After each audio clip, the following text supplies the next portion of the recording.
आप देख रहे हैं सबसे बड़े चुनाव की सबसे बड़ी कवरेज एबीपी न्यूज पर। और आइए अब खबरों को विस्तार से जान लेते हैं। बीजेपी लगातार समाजवादी पार्टी पर आतंकियों से संबंध होने का आरोप लगा रही है।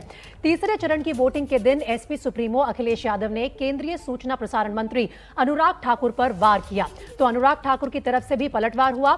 अनुराग ठाकुर ने एबीपी न्यूज से बात की है, सुनिए। यूपी में आज तीसरे दौर के मतदान में 59 सीटों पर चुनाव हो रहा है और हमारे साथ बात करने के लिए हैं केंद्रीय मंत्री और यूपी के सह प्रभारी अनुराग ठाकुर जी। ठाकुर जी, आपने एक ट्वीट किया, अब्बा जान भाई जान अखिलेश की बंद जुबान। उसके बाद अखिलेश यादव बोलने लगे हैं। उन्होंने आप पर भी आरोप लगाए, पार्टी पर भी आरोप लगाए, कई संगीन तरह के। उन्होंने एक बात का जिक्र किया है कि जब अहमदाबाद वाला ब्लास्ट हुआ था तब आप और वो एक ही गाड़ी में थे और डिफेंस के ऑफिस में जा रहे थे। तो अगर आप उनको कहते हैं टेरर लिंक है तो फिर आपका भी टेरर से जुड़ा हो गया। अखिलेश यादव जी, मुझे लगता है चुनाव में इतने सहम गए हैं।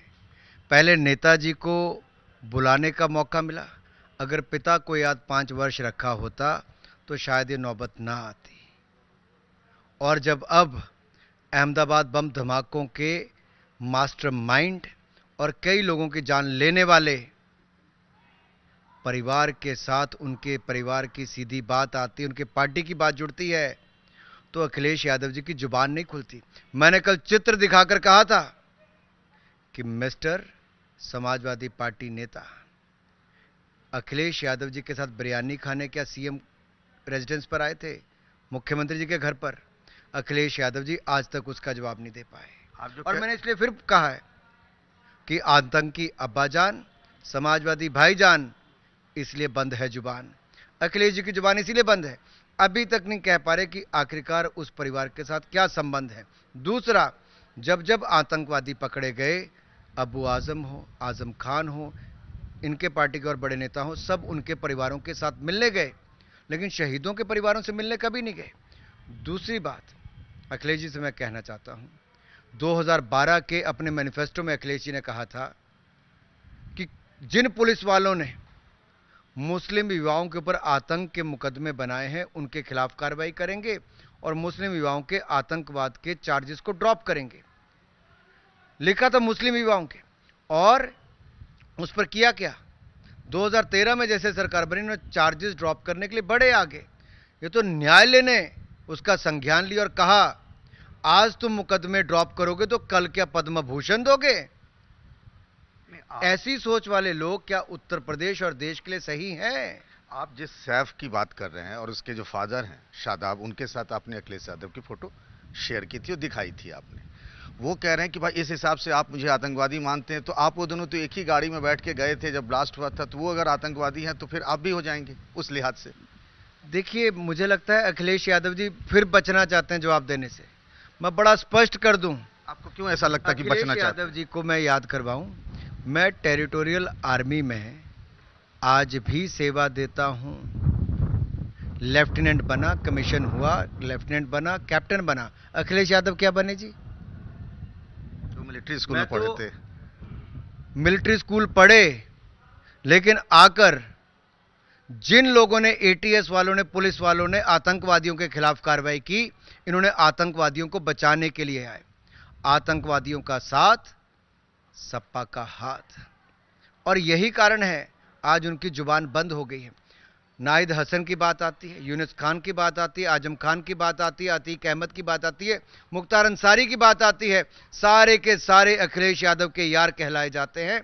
आखिरकार अखिलेश जी, इन सब के साथ आपकी गहरी मित्रता क्यों है? ये आपकी पार्टी के हिस्सा क्यों है?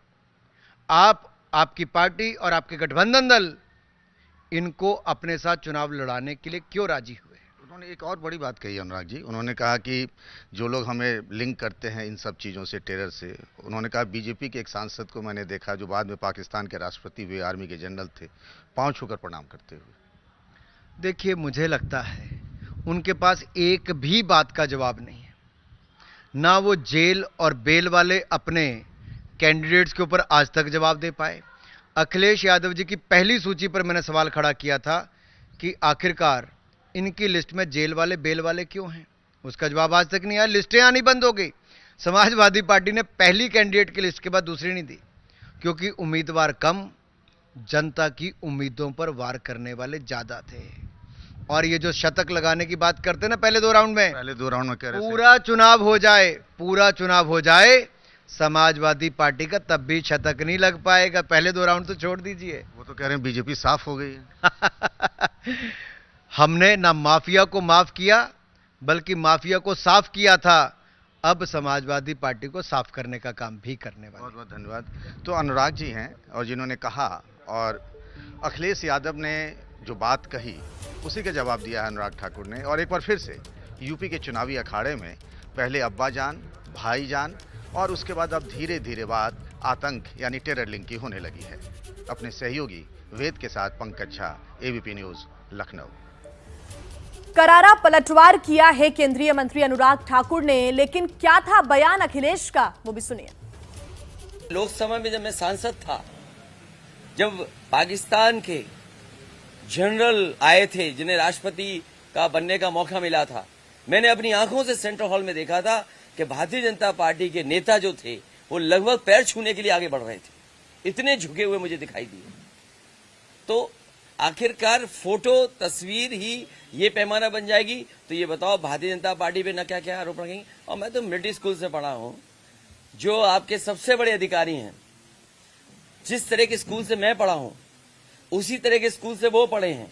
अगर मैं उनके साथ हूं तो वो भी मेरे साथ हैं। और जहां तक सवाल अनुराग ठाकुर का है, वो मंत्री हैं, जिस समय की घटना हुई होगी ब्लास्ट, उसी के आसपास हमें और वो सब लोग एक गाड़ी में बैठ करके डिफेंस की ऑफिस में गए थे। वहां पर टेरिटोरियल आर्मी की कोई बहुत ट्रेनिंग थी। अगर मैं आतंकवादी हूं तो वो भी आतंकवादी होंगे।